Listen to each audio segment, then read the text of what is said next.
broken. I got the call. I said, hello? He said, Lisa. I said, yes. He said, I'm in jail.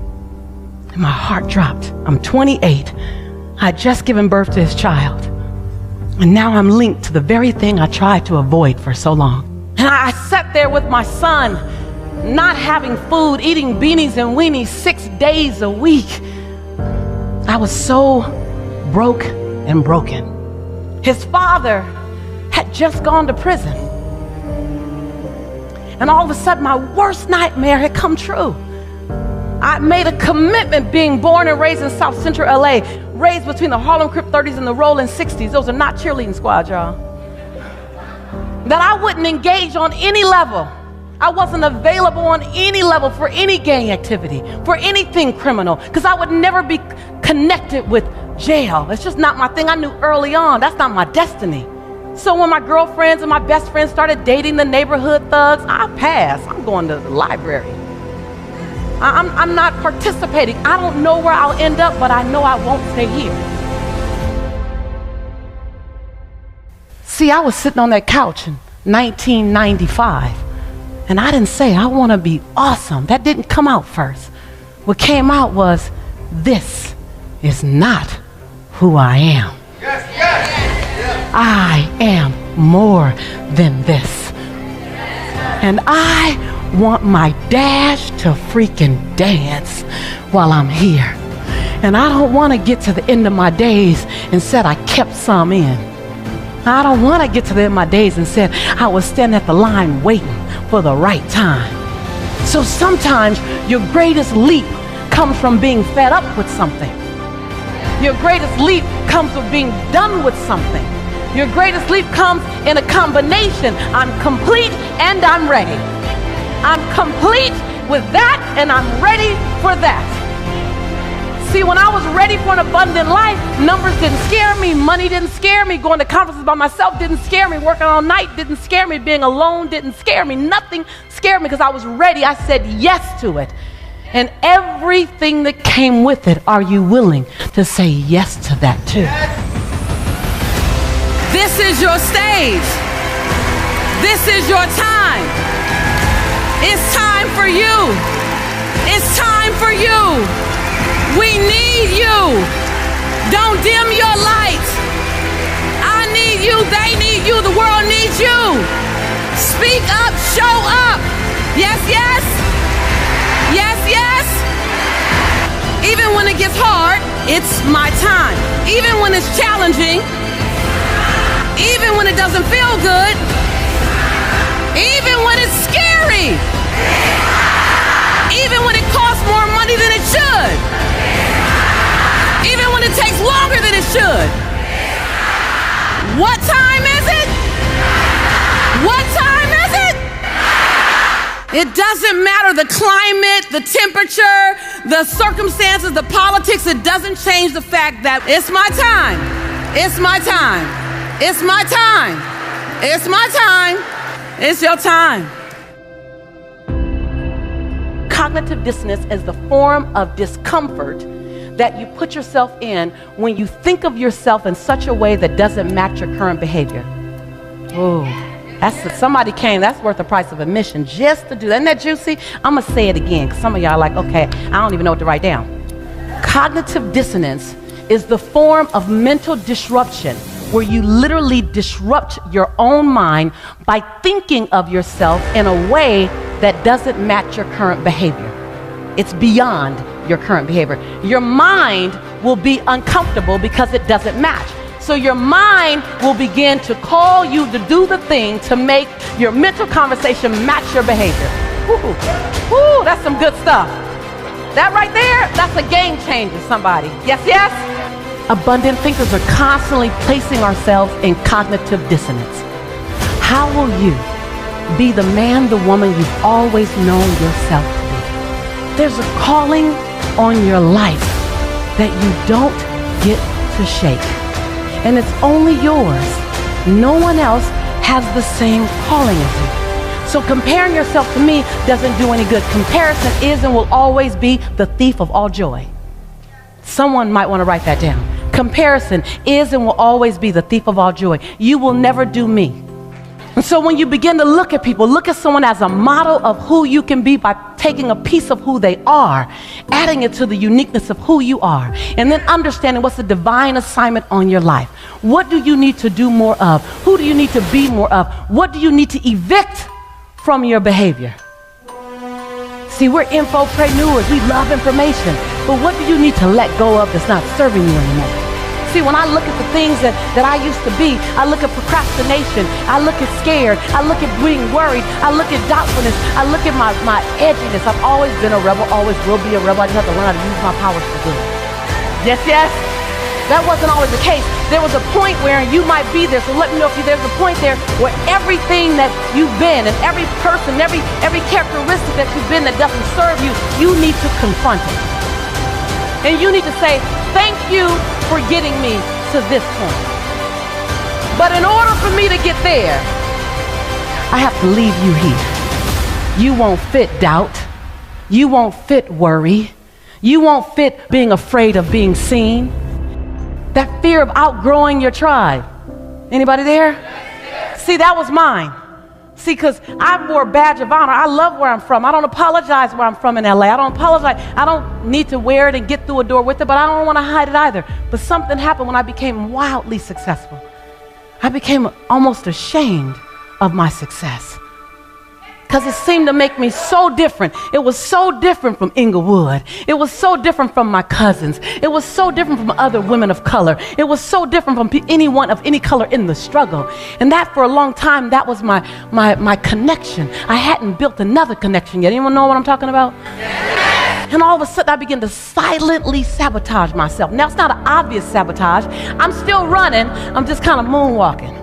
I look like I'm in motion. I'm just not as in much motion as I used to be. I remember the year when I made $975,000 in October, and I threatened to pass $1 million in 1 year. I took the rest of the year off.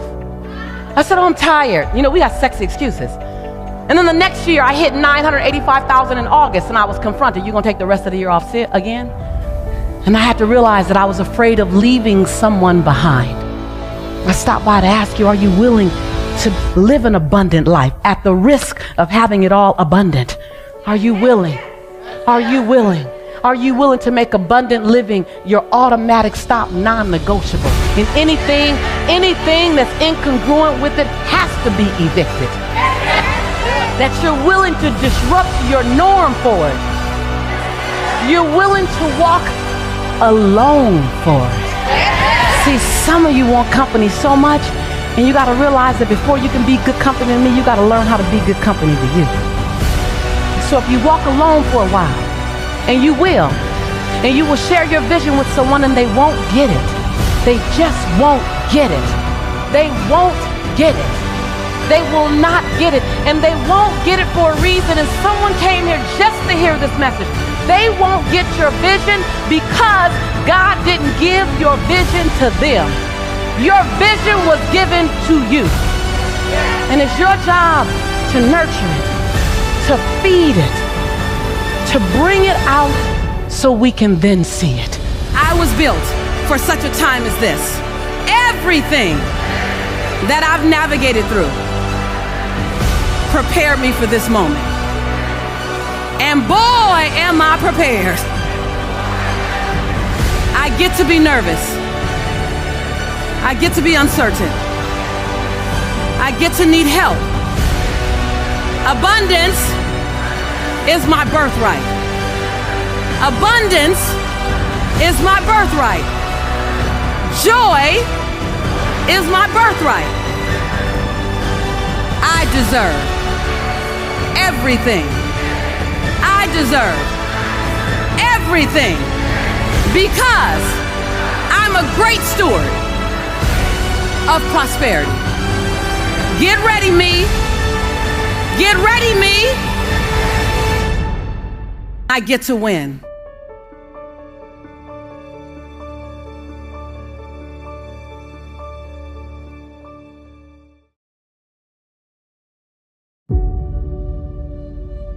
You will have to become someone you've never been before. You want to go somewhere you've never gone? You got to do something you've never done.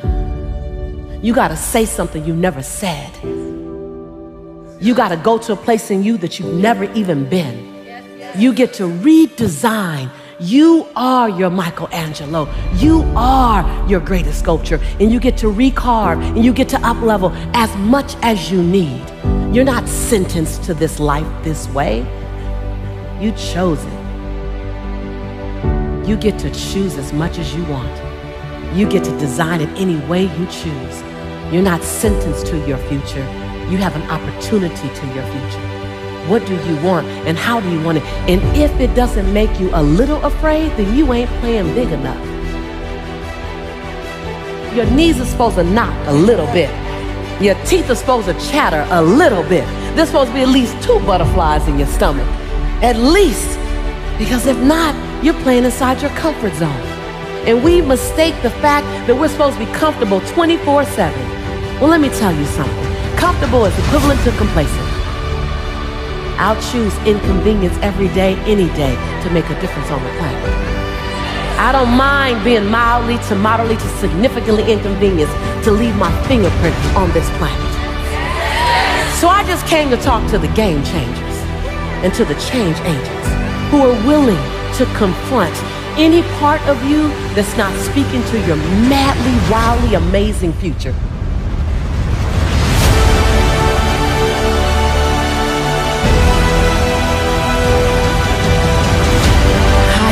Here. In my greatness, I own my light. I own my brilliance. I am bold. I am courageous. I'm perfect in my imperfection. This is my time. This is my time. I'm bright enough.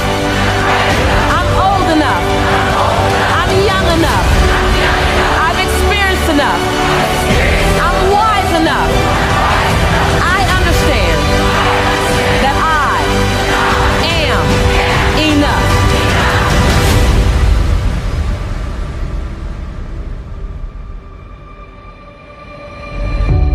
Breathe.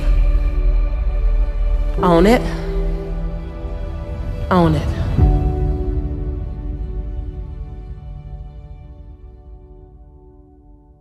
Ask yourself, what's my dream? What's my dream?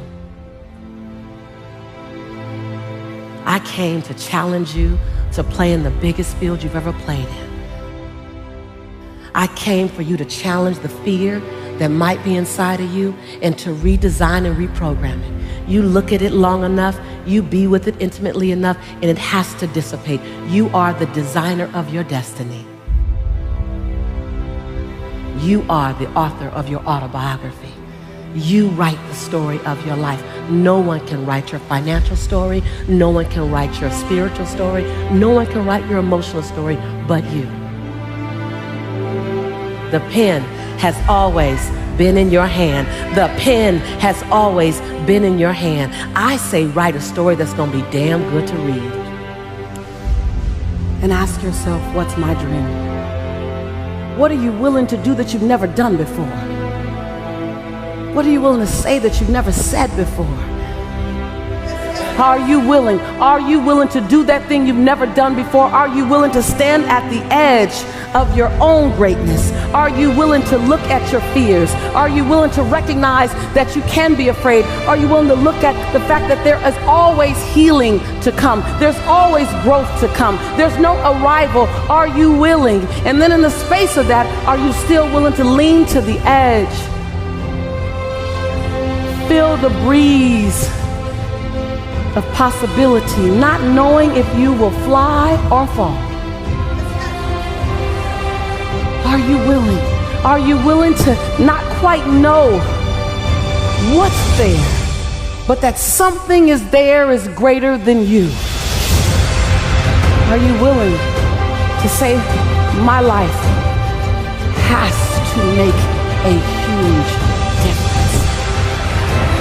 You you've heard me say this before, that there's a birthday and a transition day, and in between that is all the opportunity in the world. That's that dash that says, are you willing to disrupt my life? You're not put here to leave my life calm. You're here to be a disruption for my life. You're here to cause me to want to be someone I've never been, do something I've never done because you crossed my path. Are you willing to show me that greatness?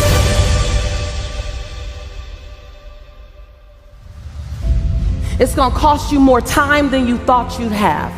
It's going to cost you way more money than you thought you would invest.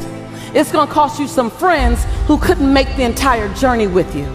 It's going to cost you that sense of, oh my God, I got to leave. I got to die to the old me to allow the new me to be born to my future. It's going to cost you something. This is the year for reset. This is the year for restart. This is the year for reignite.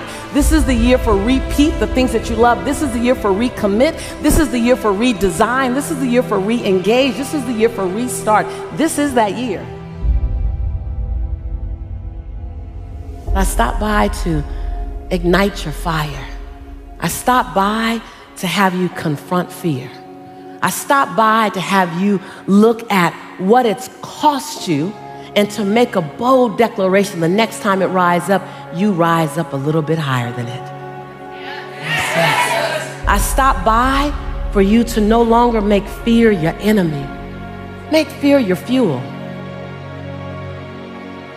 I stopped by to redefine fear. To redefine it. Because fear is an emotion like any other emotion. Fear is an emotion like love, like compassion. Fear is an emotion, we just gave it more power. We just gave it more power.